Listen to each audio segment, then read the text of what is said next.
Muito boa noite. Gostaria de dar as minhas saudações a todos aqueles que me acompanham agora através destas plataformas virtuais e digitais. Aqui em Lisboa, de facto, já é um pouco mais tarde, já são 23 horas, hora para dormir. Sei que no Brasil são menos horas, 19 horas, mas é com muito gosto que me associo a este seminário virtual que comemora uma data realmente muito significativa, os 35 anos da Escola Superior de Advocacia da OAB, seção Minas Gerais. E, portanto, as minhas saudações amigas e permitam-me em especial recordar grandes amigos mineiros, isto sendo esta uma iniciativa da OAB, da seção, nós em Portugal dizemos secção, de Minas Gerais. Recordo o professor Rosemiro Pereira Leal, o professor Ronaldo Bretas, grandes processualistas, grandes mestres, e recordo em particular porque está connosco e dirige estes trabalhos o mais jovem, mas igualmente brilhante professor Carlos Henrique Soares, que eu pude acompanhar na fase da sua formação, no seu doutoramento. Um grande gosto ter participado na banca do seu doutoramento na Pontifícia Universidade Católica de Minas Gerais, num campus, aliás, magnífico em Belo Horizonte, que tem um nome também, ele, fantástico, Coração Eucarístico, e portanto foi para mim um grande momento ter participado na sua banca e ter assistido também à defesa do seu doutoramento e tenho acompanhado. Isso já foi, julgo que em 2010, de 2000 ou 2008, salvo erro, 2009, e tenho acompanhado realmente a carreira brilhante que o professor Carlos Henrique Soares tem feito e de facto fico feliz aqui do lado da Lusitânia de acompanhar os seus sucessos e sobretudo depois tenho participado em várias iniciativas e tenho acompanhado na especialidade do professor Carlos Henrique Soares o novo Código de Processo Civil brasileiro, que demorou bastante tempo, mas saiu com várias questões, vários temas, que eu tenho acompanhado tudo isso. Também gostaria de deixar uma saudação especial à professora Wilba Lúcia Maia Bernardes, que também nos falará neste painel. Portanto, com muito gosto me associo. Também cumprimento todos os colegas, todo o vasto auditório que nos está a ouvir e que de facto se predispôs a isso. E as minhas saudações aqui de Portugal e que tudo corra bem. Enfim, estamos ambos irmanados nas dificuldades desta pandemia, que apesar de tudo está controlada. Sei que no Brasil os dados agora têm sido melhores. E aqui em Portugal as coisas nem tanto porque estamos a assistir uma segunda vaga, mas penso que agora já sabemos algo mais do que sabíamos quando em março ou em abril esta pandemia nos atingiu, tendo já começado antes lá do outro lado do mundo, porque veio do Oriente. Em relação ao tema da minha intervenção de hoje, é um tema que eu tenho tratado bastante. Não sei se não será um pouco deslocado dos vossos interesses mais imediatos, mas julgo que se justifica na comemoração dos 35 anos de uma Escola Superior de Advocacia. Porque uma Escola Superior de Advocacia não é apenas, como o próprio nome indica, o estudo dos assuntos efêmeros, dos assuntos do dia a dia, embora o advogado seja realmente um profissional da prática, dos problemas concretos, das pessoas de carne e osso que se apresentam, das empresas, dos negócios que é preciso tratar e que é preciso, das pessoas que é preciso defender na sua liberdade, etc. Mas a Escola Superior de Advocacia também tem que ter algo de mais científico e não apenas meramente prático. E, portanto, essa é a ideia também de vos trazer aqui um pouco alguma reflexão um pouco mais teórica e, mais do que isso, uma reflexão também mais de um intercontexto ou de uma interconstitucionalidade lusófona. Eu tenho dedicado boa parte, talvez mais metade da minha vida profissional a muitas iniciativas dos países, nos países africanos de língua portuguesa e no Brasil, também como país lusófono, que fala português. Portanto, é uma matéria que eu conheço bem, é uma matéria de que gosto e agora que já vou envelhecendo, olho para trás e vejo que esta parte da minha vida profissional foi talvez das coisas que eu tivesse feito menos mal. e isso vou verificando com as pessoas que me contactam, com os trabalhos que vou produzindo. Fiz um livro sobre direito constitucional de Angola, um livro sobre direito constitucional de Moçambique, já tinha feito um livro contendo estudos sobre direito constitucional de Macau, um livro sobre direito constitucional de Timor-Leste. Tenho outras ideias, múltiplos artigos em cada uma destas ordens jurídicas, participado em vários processos de revisão constitucional e de novas constituições. Portanto, é uma área que eu conheço bem, tenho sido coordenador de doutoramentos, de mestrados em algumas instituições lusófonas. E, portanto, o meu tema, que foi aceito e fico agradecido por isso, é o tema da Constituição e lusofonia. E porquê? Porque, na verdade, a lusofonia é algo que nos une. A lusofonia não é apenas nós falarmos a mesma língua, neste caso a língua portuguesa. Significa mais do que isso. A língua não é apenas um conjunto de palavras significantes, mas também por trás de língua está um modo de ser, está um modo de pensar, está um modo de avaliar as coisas e o mundo e a vida. E, portanto, a lusofonia significa a partilha de um espaço linguístico comum, não obstante podermos aqui e acolá discutir alguns assuntos, sobretudo esta questão do corretor ortográfico, que para mim é uma questão lateral, mas o facto de haver uma língua portuguesa comum significa que há muitas coisas comuns e também significa que há uma história comum. Claro, a história tem luzes e sombras, como qualquer história de qualquer país. A nossa própria história também, no nosso passado, nem tudo foi bom. Também tivemos momentos maus e momentos bons no nosso passado. Espera-se que mais bons do que maus, mas a história é isso mesmo e é a história que nos une e que nos dá uma identidade. E, portanto, eu penso que o facto de falarmos todos a língua portuguesa, isso significa que nós também temos aqui uma partilha de valores e de formações que são comuns e formações essas que devem ser também avaliadas neste momento e que neste caso eu gostaria de equacionar no âmbito do direito constitucional. E, portanto, era essa a minha proposta de falar-vos sobre Constituição e lusofonia.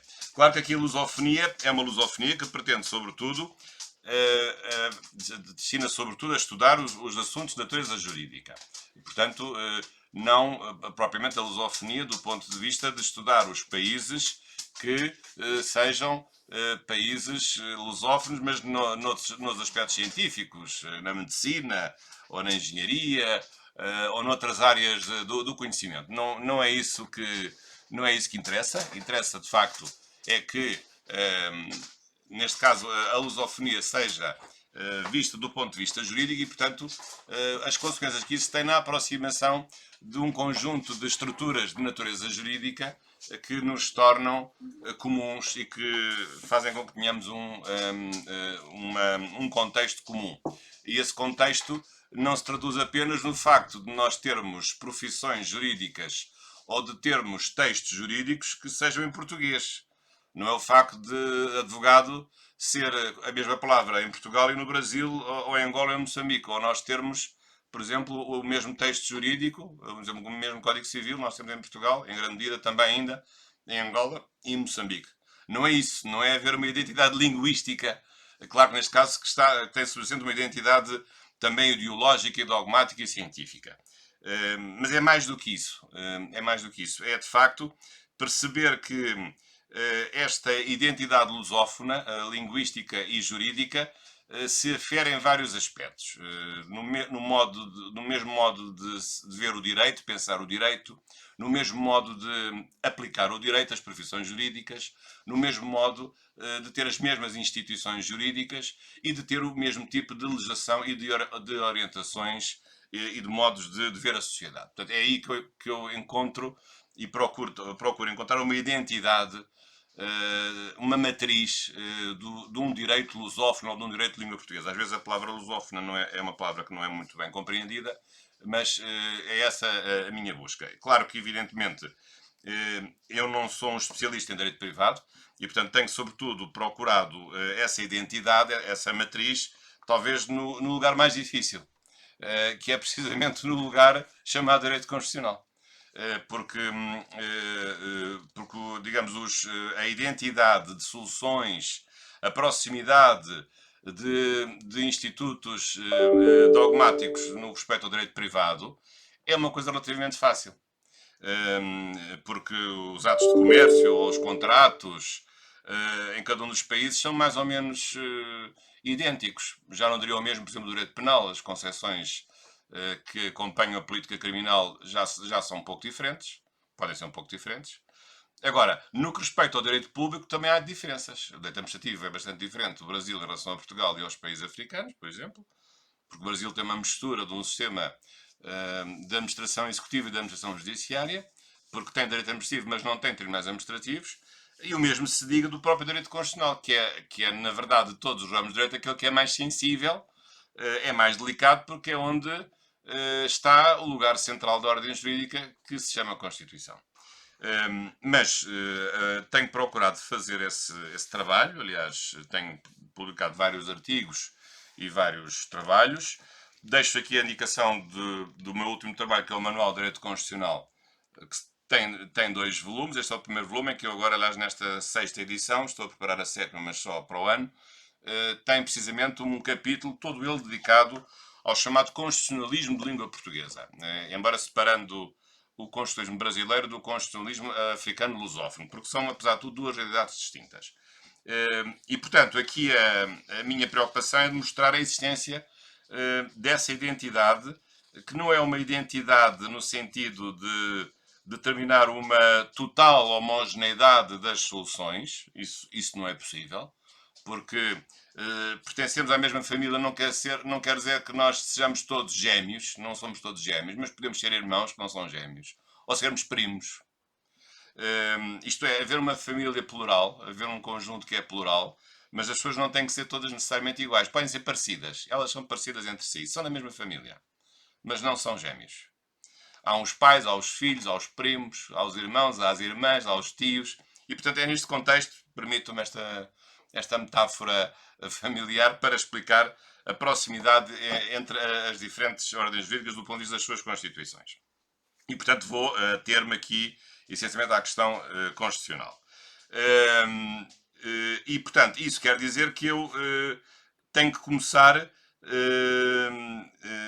necessariamente pelo ponto de partida que é precisamente se há uma identidade constitucional lusófona, essa identidade tem que começar em algum lugar. A identidade não é total, digamos, nos vários países lusófonos que nós estamos a considerar, essa identidade não apareceu ao mesmo tempo, como se fosse, digamos, um Big Bang, de repente, em todos os países lusófonos. Isso não foi assim. Isto é uma história e há uma construção e há sucessivas vagas, aquilo que eu tenho chamado ondas ou vagas de um chamado constitucionalismo lusófono.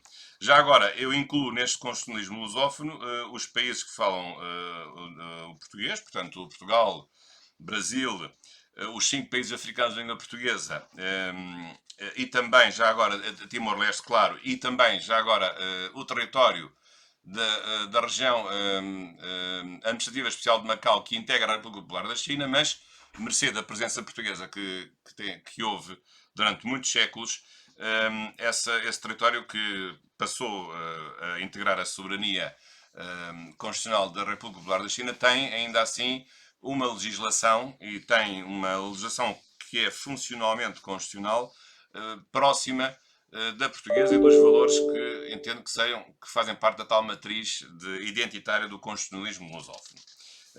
E, portanto, também, embora não vá falar agora de Macau especificamente, porque Macau não é um país, mas é um território que tem um direito constitucional lusófono, podemos dizer assim. Por outro lado, há agora um país que pertence à CPLP, a Comunidade dos Países de Língua Portuguesa, e que tem o português como língua oficial, mas não vou ocupar da Constituição desse país, porque não tive a ocasião de fazer os estudos correspondentes, que é a Guiné Equatorial. Portanto, quando se fala em países de língua oficial portuguesa, a Guiné Equatorial também é hoje um país com a língua oficial portuguesa, embora a língua tradicional seja o espanhol, mas não estou agora a considerar neste meu esforço. Mas, então, quais são essas várias vagas, digamos assim, do constitucionalismo de língua portuguesa? A primeira vaga, visto que essa matriz tem que se construir com base numa linha cronológica. A primeira, e não me leve a mal de pensarem que eu sou chauvinista ou, um constitucional nacionalista, que é diferente de ser um constitucionalista patriótico, mas penso que a Constituição Portuguesa que nos rege hoje em Portugal é muito importante nesse início da construção de uma matriz de língua portuguesa no que respeita ao direito constitucional. A nossa Constituição foi aprovada em 2 de abril de 1976, já teve até hoje 7 revisões e, de facto, passou por várias vicissitudes complexas. Até se discute se não terá mudado os seus aspectos fundamentais, até alguns identitários. É uma discussão um pouco mais teórica que esteve aqui muito em voga em Portugal nos anos 80. Mas ainda assim, julgo que não vale a pena discutir muito. Continuamos hoje, ao fim destes anos todos, ao fim destes anos de 44 anos, nós continuamos a ter a mesma Constituição, que é a Constituição de 2 de abril de 1966, não obstante mais de metade dos artigos já tenham sido revistos e agora ela é um pouco mais curta, ela tinha 308 artigos e emagreceu ligeiramente, agora tem 296 artigos. E portanto essa Constituição foi uma Constituição muito importante para Portugal e para os países irmãos de língua portuguesa, a verdade é essa. Para Portugal, porque foi a Constituição que permitiu, pela primeira vez, termos em Portugal um Estado de Direito Democrático. Nunca tínhamos tido. A Constituição vem num contexto muito importante, foi a seguir a uma revolução muito importante, a Revolução de 25 de Abril de 1974. A Constituição foi aprovada 2 anos depois, porque em 75 foi eleita uma Assembleia Constituinte e a Constituição foi aprovada por uma Assembleia Constituinte, que tinha essa função específica. Ela depois não foi referendada, mas é democrática porque é o produto da vontade democrática dos deputados que foram eleitos pela Assembleia Constituinte, bem, eleições de 25 de abril de 1975. Mas, evidentemente, que a Constituição é o culminar de um processo revolucionário muito importante, de natureza democrática, que veio abolir o Estado novo. Nós também tivemos aqui um Estado novo, como no Brasil, um Estado fascista ou autoritário de direita, em que teve como grande protagonista um professor universitário de Coimbra, o professor António de Oliveira Salazar, que foi primeiro-ministro durante muitos anos e depois mais tarde substituído pelo professor Marcelo Caetano, aliás, que viria a falecer no Brasil, que depois da Revolução de 25 de Abril ele foi transferido, exilado para o Brasil, para o Rio de Janeiro, onde viria a falecer em 1980. Ele notabilizou-se também por ser um grande professor, aliás, em 3 áreas muito importantes. O direito constitucional era uma das suas áreas. Aliás, ele tem um excelente manual de direito constitucional brasileiro, que chegou a escrever nesses anos que esteve no Brasil. Mas ele é, sobretudo, mais conhecido como um grande professor de direito administrativo. Hoje os livros dele ainda são livros atuais. E também foi, e tem importantes obras nessa matéria, um historiador do direito. Já o professor Oliveira Salazar foi, sobretudo, um professor de finanças públicas. Não deixou muita obra escrita, porque realmente o tempo que ele esteve como ditador não lhe deve ter dado muito espaço e paciência para escrever obras de natureza doutrinária. Mas, portanto, o 25 de Abril foi muito importante. Aliás, até se costuma dizer que o 25 de Abril e o programa que lhe estava subjacendo, o programa das Forças Armadas, que foi uma revolta feita pelos capitães, pelo movimento das Forças Armadas, e depois, enfim, generalizou-se a todas as Forças Armadas. Começou por ser um golpe de Estado, mas rapidamente se transformou numa revolução social. O programa tinha os chamados 3Ds. Democratizar, porque vivíamos uma ditadura, desenvolver. Portugal, em 74, era um dos países mais atrasados da Europa. Hoje já não é, felizmente. Hoje estamos no pelotão da frente. E descolonizar. Portanto, democratizar, desenvolver, segundo D, e descolonizar. Porquê? Porque tínhamos um problema sério com não com o Brasil agora, mas com os países africanos de língua portuguesa, porque estavam ainda à espera, com inteira justiça, de ter a sua independência, quando todos os outros países da Europa, a seguir à Carta das Nações Unidas, em 45, resolveram e conferir e dar a oportunidade dos países se autodeterminarem através das suas independências, os grandes impérios, digamos assim, podemos usar essa expressão, da Europa, o Reino Unido, a França, a Alemanha antes, já até a Primeira Guerra Mundial, e a Bélgica, que já tinham concedido as independências aos países africanos que não tinham nada a ver com as nações europeias, com a nação britânica, ou com a nação belga, ou com a nação francesa. Estes países, com um outro atraso, deram as suas independências nos anos 50, nos anos 60, mas Portugal era o único que chegando a 1974, imagine-se, ainda não tinha dado a oportunidade às suas antigas colónias, que tinham a sua identidade, Angola, Moçambique, Cabo Verde, São Tomé e Príncipe, Guiné-Bissau, não tinha dado a oportunidade a estes países de se autodeterminarem e de se autogovernarem, de acordo com os seus governantes e de acordo com a sua visão do mundo e das coisas, que não tinha nada a ver com o Portugal metropolitano. E o erro foi, não foi só o erro de não reconhecer as independências de uma forma pacífica e numa transição que pudesse ser menos problemática, foi o facto de se ter recorrido à força para manter esse território sob o domínio de Portugal, a chamada Guerra Ultramarina.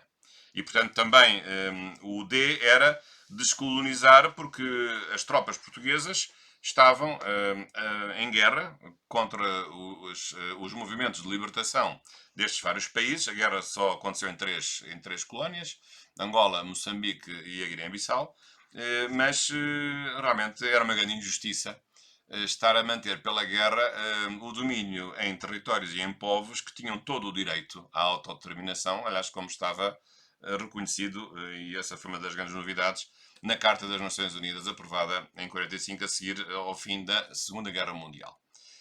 E, portanto, isso era também traumatizante para muitos jovens portugueses que se sentiam injustiçados de ser obrigados a participar numa guerra absurda, numa guerra para manter aquilo que era injusto manter, que era o domínio de Portugal em territórios e em povos que tinham todo o direito de se autogovernarem, de se autodeterminarem. E, portanto, o 25 de Abril também veio resolver esse problema e, portanto, abriu a porta em processos que podemos hoje considerar mais ou menos controversos ou incontroversos, mas abriu a porta, em definitiva, às independências desses países, que são hoje os países africanos de língua oficial portuguesa. Mas a Constituição Portuguesa, além do mais, teve outro aspecto muito importante, que foi a circunstância de ser uma Constituição recente e que pôde beber de muitas de aspectos que já estavam a ser trabalhados na Europa democrática de grande importância, que foram as influências que a Constituição Portuguesa recebeu, sobretudo da Constituição Francesa, da Quinta República, feita pelo Jornal de Gaulle, em 1958, também a Constituição alemã, a Grundgesetz, Lei Fundamental Alemã, de 1949, e a Constituição Italiana, de 1947. Aliás, a própria Constituição Portuguesa, depois aqui na Europa, também teria um impacto aqui na nossa vizinha Espanha, porque a Constituição Espanhola é 2 anos posterior à Constituição Portuguesa. Mas é uma Constituição realmente, para a época, muitíssimo bem feita, que consagra uma república democrática e social, com um sistema democrático, com um sistema de amplas liberdades públicas, com direitos sociais, com separação de poderes e, portanto, desse ponto de vista, fazendo a viragem completa para de 180 graus em relação àquilo que se tinha sido vivido antes. Agora, esta é a primeira, digamos, isto é aqui que começa o constitucionalismo de língua portuguesa. Depois temos uma segunda vaga que posso localizar, evidentemente, na própria Constituição brasileira. A Constituição brasileira vem na sequência de um regime ditatorial, de regime militar, a seguir digamos, consolidando uma autocracia com o ato adicional 5, na Constituição 67-69. O Brasil já tinha tido tem uma história constitucional curiosa, porque o Brasil, tendo já tido a independência logo, aliás, até teve independência ainda antes de Portugal aliás, teve independência ainda antes de Portugal ter uma Constituição, porque o Brasil proclama a sua independência em 7 de setembro de 1822 e Portugal só aprovaria, aliás, estamos a comemorar agora os 200 anos da Revolução Liberal Portuguesa, foi em 1820, 24 de agosto de 1820, mas Portugal só aprovaria a sua Constituição, a primeira, julgo que em 23 de setembro de 1822. Mas já a essa altura o Brasil era independente. E até houve um anacronismo curioso, é que quando a primeira Constituição Portuguesa foi aprovada em 1822, em setembro de 1822, ainda dizia que o Brasil fazia parte de Portugal. Mas, na verdade, as notícias do 7 de setembro de 1822 ainda não tinham chegado às cortes portuguesas e, portanto, quando Portugal aprovou a Constituição, a sua primeira Constituição de 1822, não sabia que o Brasil já não pertencia a Portugal. E, portanto, esse capítulo sobre a regência e sobre a deputação permanente e a regência e o governo do Brasil ficou logo caduca, porque o Brasil já não pertencia a Portugal. É verdade que, com a ida de Dom João VI para o Rio de Janeiro, fugindo de Napoleão e bem, com esperteza, o Dom João VI contribuiu para o aumento do prestígio e a importância do Brasil. Aliás, em 1815 elevaria o Brasil à condição de reino e, portanto, fez uma união real entre o Brasil e Portugal em 1815. Mas de facto a verdade é que haveria a separação, enfim, feita pelo filho de Dom João VI, Dom Pedro IV aqui em Portugal e Dom Pedro I no Brasil, aliás, neto precisamente da rainha que mandou esquartejar o Tiradentes, que era a Dona Maria II, a Pia, aí talvez não tivesse sido muito pia, que, portanto, vejam as ironias da história, portanto, foi o avô do libertador do Brasil que reprimiu de uma forma sanguinária, digamos, o ato da Inconfidência Mineira, quando Tiradentes realmente fez uma sedição para libertar o Brasil do jugo português. Portanto, refiro isto, enfim, conheço bem Minas Gerais, ele era mineiro, precisamente, e, portanto, Minas Gerais, além do mais, no Brasil, tem esta importância acrescida de ser o Estado, eu costumo sempre dizer, e não é por amizade, que é o Estado mais português do Brasil, mas é o Estado mais livre do Brasil, porque foi o Estado que, de uma forma mais forte, antecipou a liberdade do Brasil e a sua independência em relação a Portugal, através precisamente do Tiradentes, do alferes José Joaquim da Silva Xavier, se não estou em erro, no que respeita ao nome. E, portanto, isso é um aspecto curioso no que respeita à história. Claro que o Brasil, depois, no século XIX, seria um Brasil monárquico, teve a Revolução Republicana, em 15 de novembro de 1889. Portugal só teve a monarquia, a República, um pouco mais tarde. Mas isso agora não interessa, teve 6 constituições, a atual é a 7ª Constituição. E a Constituição Brasileira de 1988, 5 de outubro de 1988. É muito importante porque também acusa, no bom sentido da palavra, as influências do constitucionalismo, neste caso da Constituição Portuguesa de 76, em vários aspectos, nos direitos sociais, na minúcia de certos direitos, na cláusula aberta de direitos fundamentais, embora haja aspectos que realmente o constitucionalismo brasileiro desde cedo se distanciou do português. Aliás, por influência do constitucionalismo norte-americano. Em 2 aspectos, aliás, fundamentais. Quer no que respeita à forma de Estado, o Brasil é um Estado federal, começou a ser um Estado federal com a República, e também no que respeita ao sistema do governo, o Brasil, também com a República, sempre foi um sistema presidencial. E Portugal nunca foi um Estado federal, nem havia razões para isso, o nosso tamanho não justifica, e o presidencialismo português, que alguns autores podem atribuir ao tempo do Estado Novo, da Constituição de 33, não era bem assim, porque esse presidencialismo seria sempre distorcido num contexto autoritário.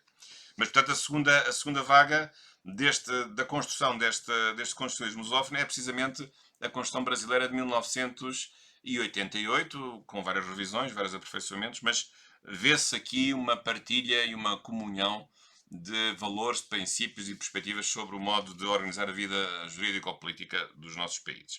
Depois, a terceira vaga corresponde às constituições de segunda geração dos países africanos lusófonos, ou de Segunda República. Porquê é que eu digo segunda geração? Pelo seguinte, porque as antigas colónias portuguesas em África, portanto estes 5, Angola, Moçambique, Guiné-Bissau, Cabo Verde e São Tomé, agora sem ser por nenhuma ordem específica, nem alfabética, nem de independência cronológica, mas estes países, quando alcançaram a independência em 75, a Guiné-Bissau já tinha proclamado sob o domínio português em 73, estes países, no processo de libertação, foram muito ajudados pela União Soviética e por várias potências comunistas. E, portanto, evidentemente que o seu primeiro modelo de Constituição, ou a sua primeira Constituição, o modelo usado na sua primeira Constituição, da Primeira República, desde que quando começaram a ser independentes até aos anos 90, não tinha nada a ver com o constitucionalismo de Estado de Direito Democrático, mas tinha a ver com o constitucionalismo de matriz soviética, de matriz comunista, e ficou mais ou menos aproximações, com mais ou menos, enfim, colorações, as coisas não são assim muito nítidas, houve várias originalidades, e nem sequer foi logo, porque, digamos, a oficialização do constitucionalismo soviético em algumas constituições africanas lusófonas não foi feito logo no princípio de 75, foi mais tarde, porque houve uma progressão da penetração dos conceitos do constitucionalismo soviético nessas constituições, que não foi logo obra da primeira, da versão inicial desses textos. Portanto, essa primeira parte não interessa. Então, onde é que nós encontramos aqui uma filiação ou uma integração num constitucionalismo lusófono? Precisamente quando estes países, perante a queda do Muro de Berlim e perante a implosão da União Soviética, desaparecendo o chamado segundo mundo, o mundo comunista, o primeiro mundo, o mundo capitalista, o terceiro mundo, o mundo dos não alinhados, perante isso, estes países acabam por se virar para Portugal e para o Brasil e no fundo, voltar às suas origens, regressar aos seus laços históricos, que sempre se mantiveram, evidentemente, no plano social, no plano económico, mas também agora no plano jurídico, mantiveram esses laços e também isso aconteceu ao nível das constituições. Porque quando chegou o momento de revogar as constituições comunistas que tinham e fazer novas constituições, o que foi natural foi esses países olharem para a Constituição portuguesa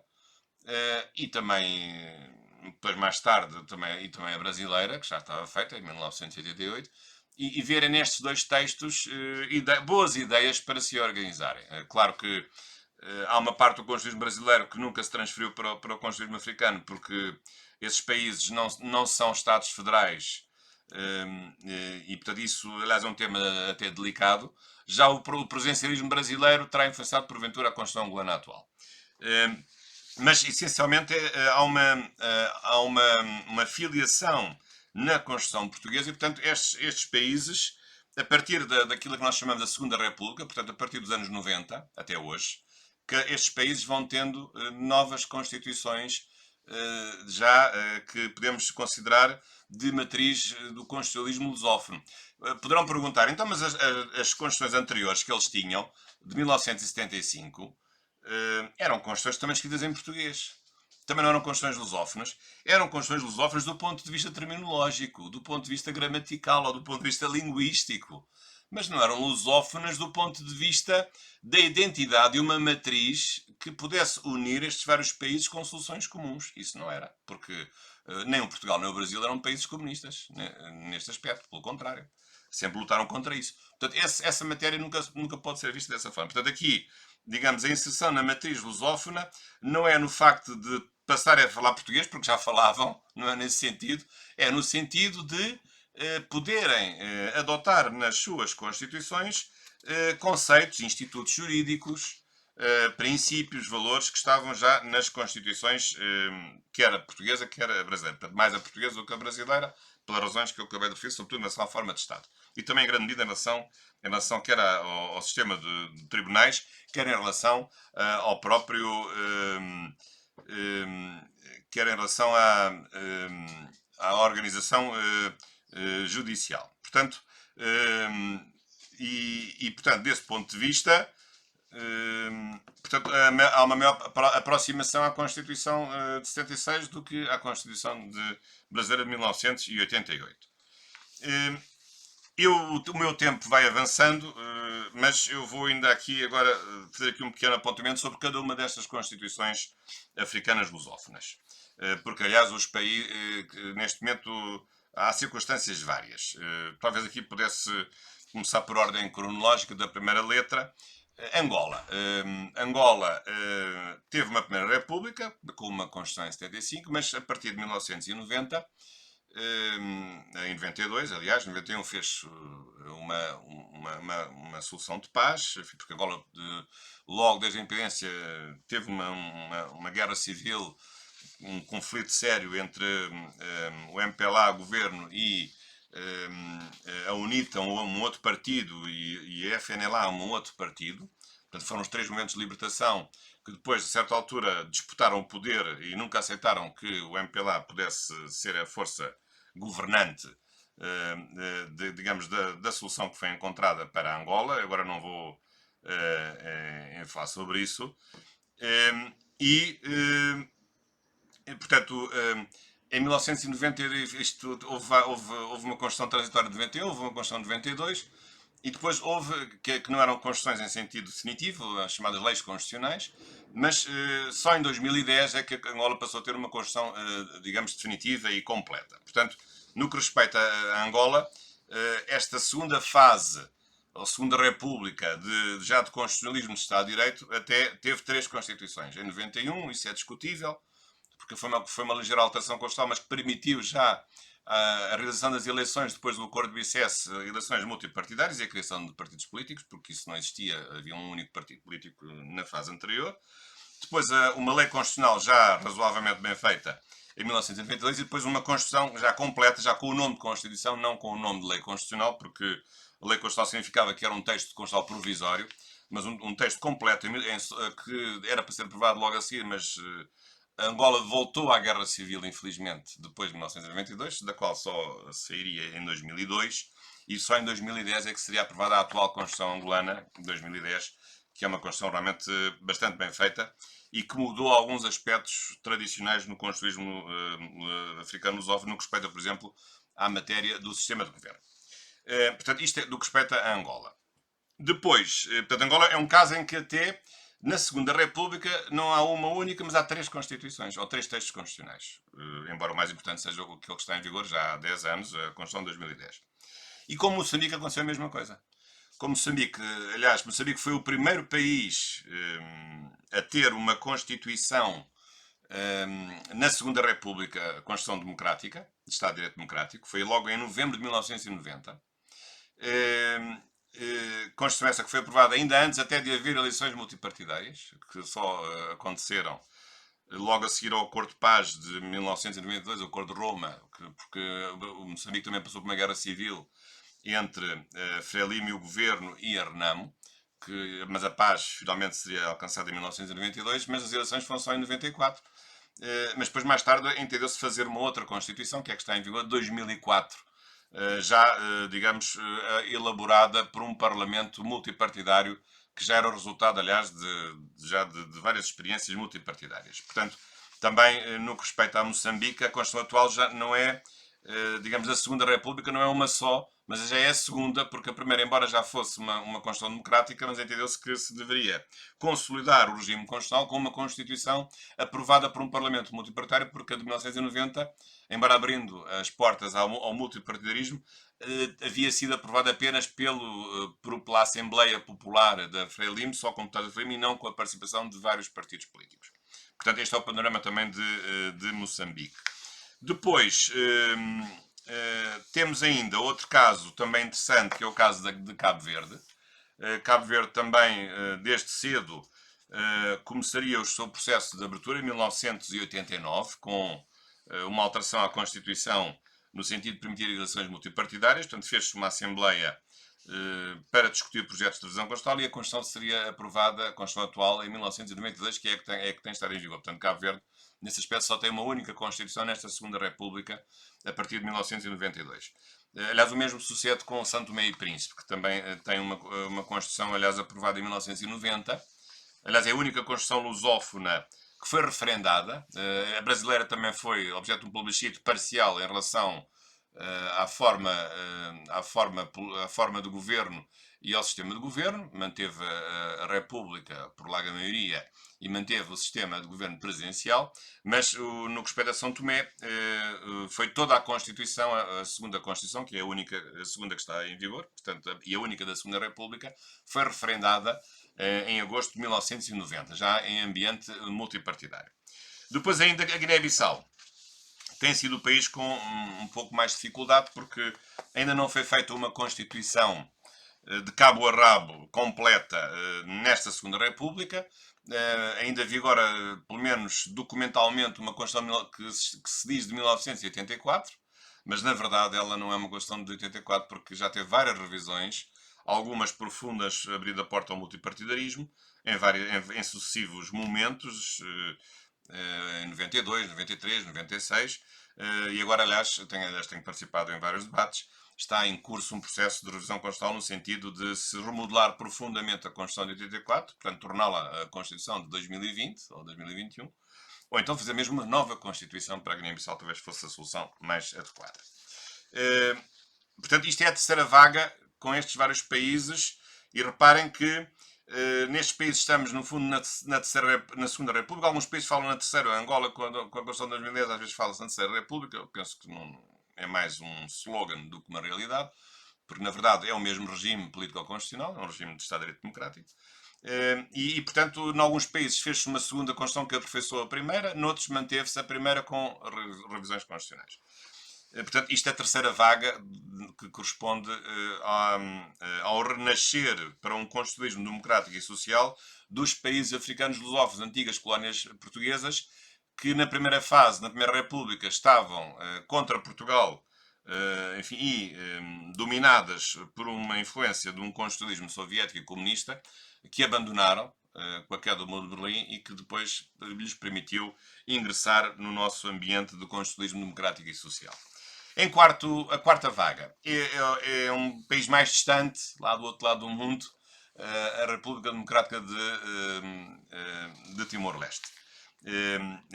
Enfim, tem uma história atribulada. Timor-Leste proclamou a independência, que só durou poucos dias, uma semana e tal, em 1975, depois seria logo ocupada pela Indonésia, que é a grande potência da região, e na altura um regime feroz, ditadura militar, direita e feroz, mas foi ocupado durante muitos anos, com massacres do povo timorense, com exploração, com escravização, e graças à luta do povo timorense e de vários intervenientes internacionais, incluindo também a própria diplomacia portuguesa, finalmente conseguiu-se fazer um referendo à moda antiga, digamos assim, pelas Nações Unidas, em 1999, e esse referendo, feito aos timorenses, determinou que eles escolhessem, havia duas opções: continuarem integrados na Indonésia ou escolher a independência.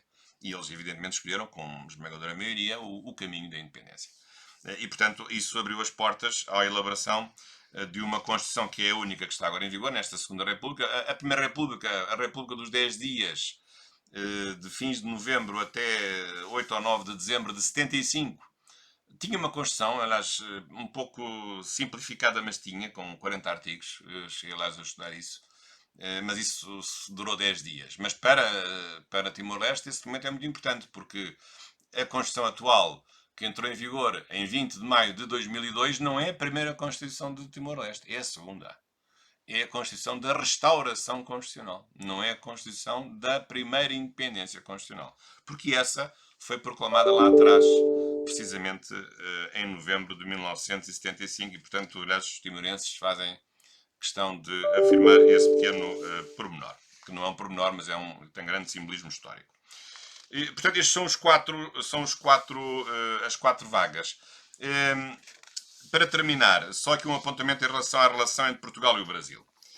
A relação é conhecida, claro, aqui do ponto de vista constitucional, que é essa que eu sei, mas há aqui, evidentemente, aspectos muito importantes. Tem havido muitos estudos de direito comparado, direito constitucional comparado luso-brasileiro. Aliás, eu próprio, aqui em Portugal, quer a Universidade Nova, quer a Universidade Autónoma, tenho promovido esses estudos, até estudos também multilaterais, digamos assim, do constitucionalismo de vários países, mas especificamente em relação ao Brasil e Portugal, eu penso que há coisas muito importantes que nós temos vindo a aprender uns com os outros, mas eu salientaria, do ponto de vista do Brasil, a importância que o Brasil deu a certos institutos que Portugal também avançou com a Constituição de 76. Eu estou a recordar de um tema que eu desenvolvi na minha tese de mestrado, a cláusula aberta de direitos fundamentais atípicos, portanto, o parágrafo 2º do artigo 5º da Constituição brasileira, em que permite que haja outros direitos fundamentais para além daqueles que estão consagrados na própria Constituição. Aliás, e com a emenda 45, de 45 de 2004, salvo erro, aliás, a Constituição brasileira ficou muito mais perfeita do que a portuguesa, porque essa era uma coisa que sempre discutimos aqui, era saber se os direitos acrescentados por lei ou por tratado internacional, a que eu dei o nome, a designação, batizei de direitos fundamentais atípicos, saber se esses direitos tinham ou não o mesmo valor formalmente constitucional dos direitos que estão no catálogo e no texto chamado Constituição. Porque esse é que era o problema. E a meu ver sempre pareceu isso óbvio, porque se eles são fundamentais em sentido material, mas se não são fundamentais em sentido formal, se não são fundamentais do ponto de vista de terem a força superior de uma norma que pertence à Constituição, de que é que lhes vale serem considerados fundamentais, se depois não têm um reforço e uma proteção especial que é dada precisamente pela Constituição. Portanto, as teorias que dizem que há direitos fundamentais em sentido material, mas que não, e que há direitos fundamentais que não são em sentido, mas que não são em sentido formal, mas só material, essas teorias não fazem sentido, com o devido respeito, porque um direito fundamental, para ser fundamental, tem que ser a título substancial e a título hierárquico, não apenas a título substancial. Porque pode ser muito importante, mas se não é protegido pela Constituição, a sua fundamentalidade não tem qualquer interesse e não tem qualquer relevância prática.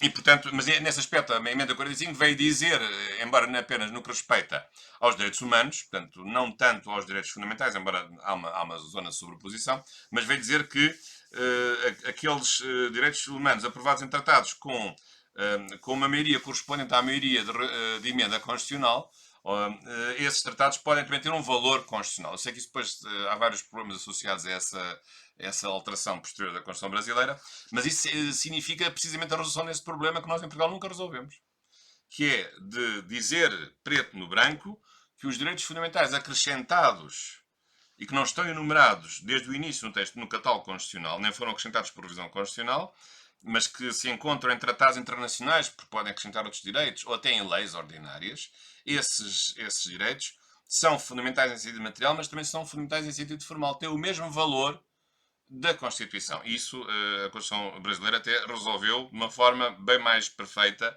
do que a Constituição portuguesa. Mas há outros aspectos também importantes, por exemplo, eu estou-me a referir à questão dos direitos sociais, à questão do que no Brasil se chamam habeas data, nós chamamos aqui os direitos à proteção dos dados informatizados. Hoje falamos muito disto por causa da legislação de proteção de dados pessoais, e temos agora na Europa um regulamento muito importante, o RGPD, e também muito importante a influência que Portugal exerceu no Brasil em matéria de fiscalização da constitucionalidade, que é desenvolvida pelo STF. Mas, portanto, são estas aquilo que eu tenho vindo a estudar.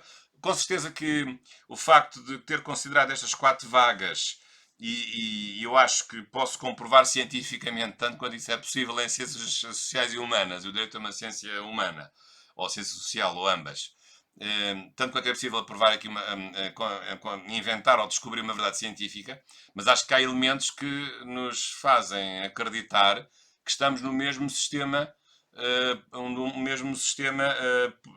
constitucional, em termos de direito comparado, que é diferente do sistema britânico, ou que é diferente do sistema francês, ou que é diferente do sistema alemão ou do sistema norte-americano.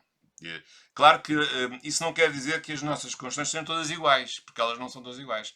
Claro que eu diria que há pontos de convergência que são evidentes em matéria de direitos humanos, em matéria de fiscalização da constitucionalidade, em matéria de constituições escritas e de limites à revisão constitucional. Também há pontos de divergência. Que até se têm acentuado em alguns aspectos. Sim, tem. O caso, por exemplo, da Constituição angolana, que se divergiu um pouco de uma concepção africana de semipresencialismo. Mas, portanto, há pontos de convergência, há pontos de divergência, mas, como disse no princípio e com isto termino, na família os filhos não têm que ser todos gêmeos. Isso é muito raro. Basta serem irmãos para pertencer à mesma família.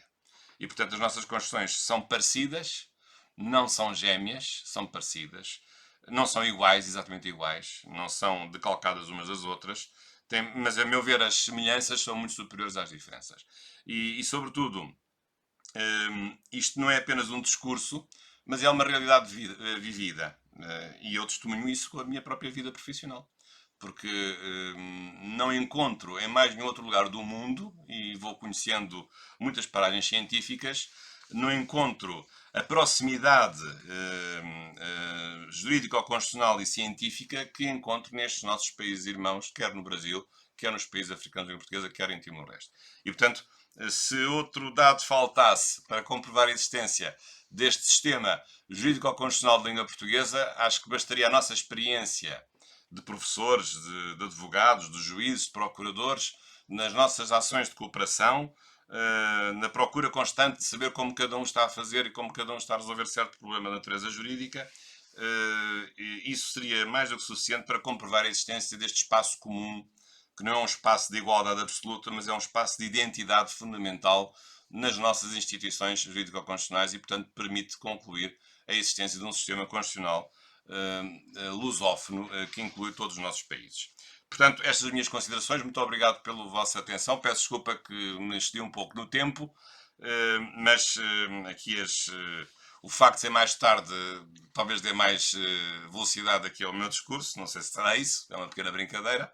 Mas agradeço muito o vosso cuidado. Participei neste colóquio com muito gosto. Renovo os meus agradecimentos. Eu, da minha parte, estarei sempre disponível. Portugal é a vossa casa. Eu, daquilo que eu puder fazer, estou sempre à vossa disposição. E como estamos agora em tempo de pandemia, não viajamos, realmente só posso dizer que tenho muitas saudades do Brasil, em particular Belo Horizonte. É a cidade que eu mais vezes visitei no Brasil. Já fui a Belo Horizonte talvez mais de 40 vezes. Tenho muitas saudades de Belo Horizonte, que é uma grande cidade, e dos mineiros e dos amigos mineiros que me estão aqui neste momento a ouvir. Muitas saudades deles, mas por certo, em breve vamos matar saudades estando juntos. Vamos matando assim virtualmente, mas haverá certamente em breve ocasiões de estarmos todos juntos. Tenho ido muitas vezes, com muito gosto, e muito obrigado pela vossa atenção e portanto, muitas felicidades. Um abraço a todo o auditório e, em particular, ao professor Carlos Henrique Soares e parabenizá-lo também por esta iniciativa e também à Ordem dos Advogados do Brasil, a seção de Minas Gerais. Muito obrigado e muito boa noite.